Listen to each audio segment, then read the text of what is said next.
There's a country that once repaid every cent of its war debt, while the rest of the world defaulted.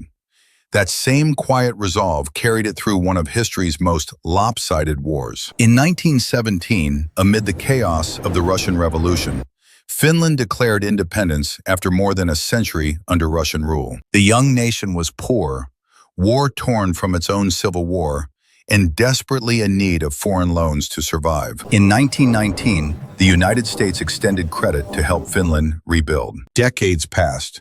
The Great Depression hit. Nation after nation defaulted on their war debts to the U.S. But Finland kept paying, on time, in full, year after year, even as its own economy struggled. By the late 1930s, Finland had earned a nickname in the American press: the nation that pays its debts. It wasn't just about money.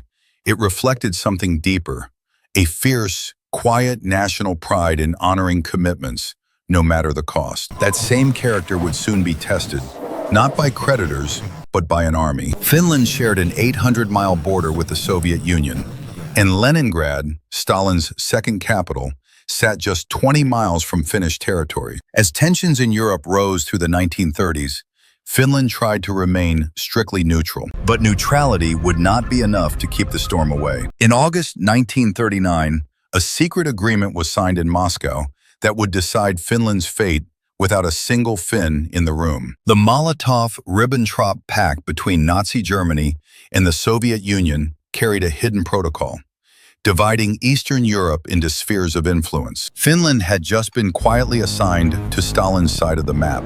In October 1939, Soviet officials summoned a Finnish delegation to Moscow. Stalin's demands seemed, on paper, modest.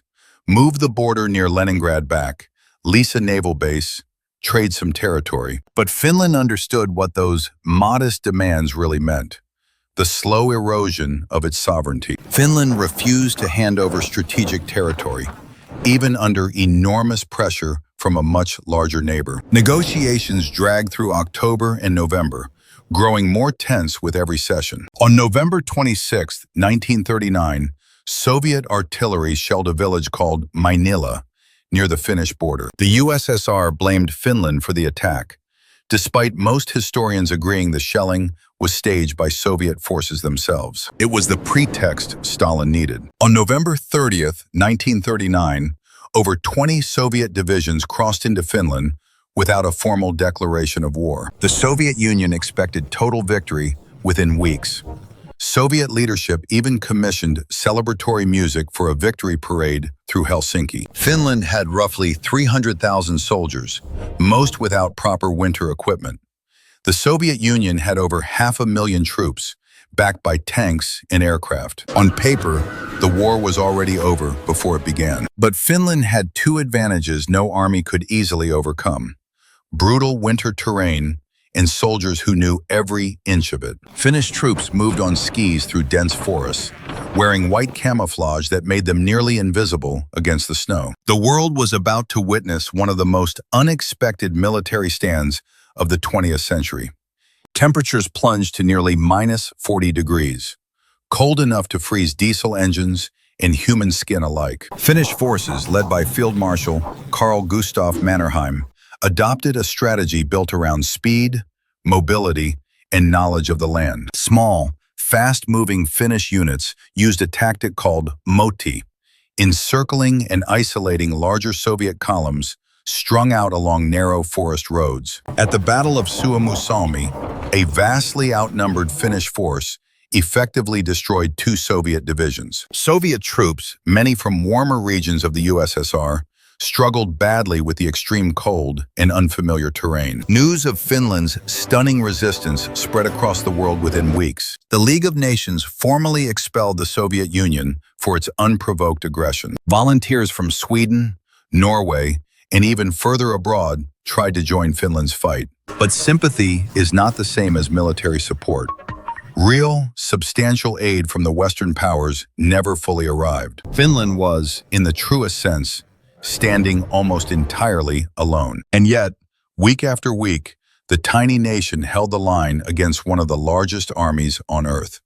We'll be right back to see how long Finland could hold out, and what it would ultimately cost. By January 1940, the Soviet Union realized its initial invasion plan had failed badly and began a complete overhaul of its strategy. Soviet commanders brought in overwhelming reinforcements, artillery, and air power for a renewed offensive. The main Finnish defensive fortifications, known as the Mannerheim line, became the focus of relentless Soviet attacks. Finnish soldiers, exhausted and vastly outnumbered, continued to fight with extraordinary discipline. But no amount of skill and courage could indefinitely offset the sheer scale of Soviet manpower and firepower. By February 1940, Soviet forces finally broke through sections of the Mannerheim line. Finland's government faced an agonizing choice: continue fighting with dwindling resources, or negotiate while some leverage remained. On March 12, 1940, the Moscow Peace Treaty formally ended the Winter War. Finland was forced to cede about 10% of its territory, including a significant portion of Karelia. Hundreds of thousands of Finnish civilians had to relocate from land that had been their home for generations. It was a painful, costly peace. But Finland had achieved something the Soviet Union never expected. Finland remained an independent, sovereign nation. It had not been absorbed into the USSR. The Winter War had lasted just over 3 months.